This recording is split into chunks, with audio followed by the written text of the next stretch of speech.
তো হ্যালো বন্ধুরা, তো আবার একটা নতুন ভিডিও নিয়ে চলে আসলাম তোমাদের সামনে। তো এই ভিডিওতে আলোচনা করতে চলেছি ইবিএফসি কে নিয়ে। তো ইবিএফসি থংবয় সিংটোর পছন্দের ভারতীয় প্লেয়ারকে সই করাতে চাইছে পরের সিজনের জন্য। তো কোন প্লেয়ারকে সই করাতে চাইছে তো তোমাদেরকে এই ভিডিওতে বলবো। তো ভিডিওটা কিন্তু গুরুত্বপূর্ণ হতে চলেছে, তো পুরো ভিডিও দেখার জন্য কিন্তু অনুরোধ রইল তোমাদের কাছে। আর ভিডিও ভালো লাগলে অবশ্যই একটা লাইক করে চ্যানেলটাকে সাবস্ক্রাইব করে দিও ইবিএফসির সমস্ত রকম আপডেট পাওয়ার জন্য। তো প্রথমে যে আপডেটটা দেবো তোমাদেরকে, গুরুত্বপূর্ণ আপডেট মুম্বাই সিটি এফসিকে নিয়ে। তো মুম্বাই সিটি এফসি একসাথে দুজন বিদেশি প্লেয়ারকে ছেড়ে দিল। তো প্রথমে যে বিদেশি প্লেয়ারটার কথা বলবো তোমাদেরকে, তো সেই বিদেশি প্লেয়ারটা হলো ইয়াল ভ্যাননিপ। তো ইয়াল ভ্যাননিপ এই সিজনে যে কটা ম্যাচ খেলেছে মুম্বাই সিটি এফসির জার্সি গায়ে দুর্দান্ত খেলেছে এই ভ্যাননিপ। তো ভ্যাননিপের বয়স হচ্ছে 31 বছর বয়স। তো প্লেয়ারটার মেন পজিশন হলো ডিফেন্সিভ মিডফিল্ডার। তো এই ভ্যাননিপ যথেষ্ট ভালো কোয়ালিটির কিন্তু বিদেশি কিন্তু প্লেয়ার ভাই। তো এই প্লেয়ারকে কিন্তু এবার ছেড়ে দিল মুম্বাই সিটি এফসি।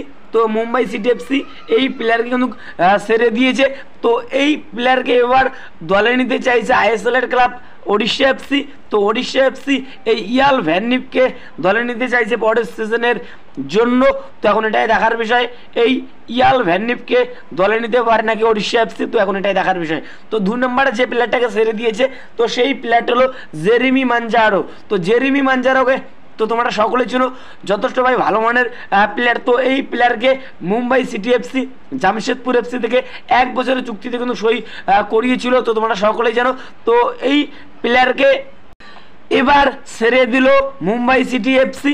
তো এই জেরেমি মানজারোর মেন পজিশন হচ্ছে অ্যাটাকিং মিডফিল্ডার। তো অ্যাটাকিং মিডফিল্ডারের পাশাপাশি কিন্তু সেন্ট্রাল মিডফিল্ডারও কিন্তু খেলতে পারে এই জেরেমি মানজারো। তো এই প্লেয়ারকে কিন্তু এবার ছেড়ে দিল মুম্বাই সিটি এফসি। তো এই দুই বিদেশি প্লেয়ার ইয়াল ভ্যাননিপ এবং জেরেমি মানজারো, তো এই দুই বিদেশি প্লেয়ারকে কিন্তু ছেড়ে দিল মুম্বাই সিটি এফসি।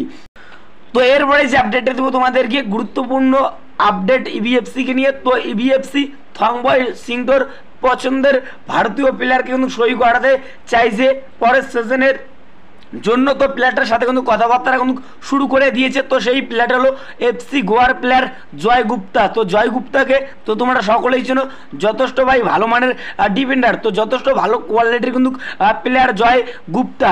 তো এই প্লেয়ারকে এবার সই করাতে চাইছে ইবিএফসির ম্যানেজমেন্ট পরের সিজনের জন্য। তো প্লেয়ারটার সাথে কিন্তু কথাবার্তা কিন্তু শুরু করে দিয়েছে।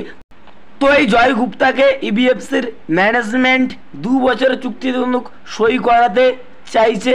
তো এখন এটাই দেখার বিষয়, এই প্লেয়ারকে শেষ পর্যন্ত তুলে নিতে পারে নাকি ইবিএফসির ম্যানেজমেন্ট। তো এখন এটাই দেখার বিষয়। তো তোমরা অবশ্যই ভাই কমেন্ট করে জানাও, এই জয় গুপ্তাকে যদি সই করায় ইবিএফসির ম্যানেজমেন্ট তাহলে কীরকম হবে। তো আমার মতে এই প্লেয়ারকে যদি সই করায় ইবিএফসির ডিফেন্স আগের থেকে আরও বেশি কিন্তু শক্তিশালী কিন্তু হবে। তো এরপরে যে আপডেটটা দেবো তোমাদেরকে, গুরুত্বপূর্ণ আপডেট লালচুং লুঙ্গাকে নিয়ে। তো লালচুং লুঙ্গাকে তো তোমরা সকলেই চেনো, ইবিএফসির ডিফেন্ডার। তো এই প্লেয়ার তো এই ডিফেন্ডার এই সিজনে ইবিএফসির জার্সি গায়ে একদম কিন্তু বাজে কিন্তু খেলেছে। তো ইবিএফসির ম্যানেজমেন্ট এই প্লেয়ারকে কিন্তু ছেড়ে দিতে কিন্তু চেয়েছিল। তো এই মুহূর্তে যেটা আপডেট পাওয়া যাচ্ছে, তো এই লালচুং লুঙ্গাকে কিন্তু ছেড়ে দিচ্ছে না ইবিএফসির ম্যানেজমেন্ট। তো পরের সিজনের জন্য এই প্লেয়ারকে কিন্তু রেখে দিচ্ছে। তো এরকমই কিন্তু আপডেট পাওয়া যাচ্ছে এই মুহূর্তে। তো লালচুং লুঙ্গার ব্যাপারে যতটুকু আপডেট পেয়েছি তো তোমাদেরকে বললাম। তো একদম সঠিক আপডেট তোমাদেরকে দিলাম। তো এই ভিডিওতে তোমাদেরকে এতটুকুই বলার ছিল। তো যদি ভিডিওটা ভালো লাগে অবশ্যই একটা লাইক করে চ্যানেলটাকে সাবস্ক্রাইব করে দিও ইবিএফসির সমস্ত রকম আপডেট পাওয়ার জন্য। তো দেখা হচ্ছে পরবর্তী ভিডিওতে।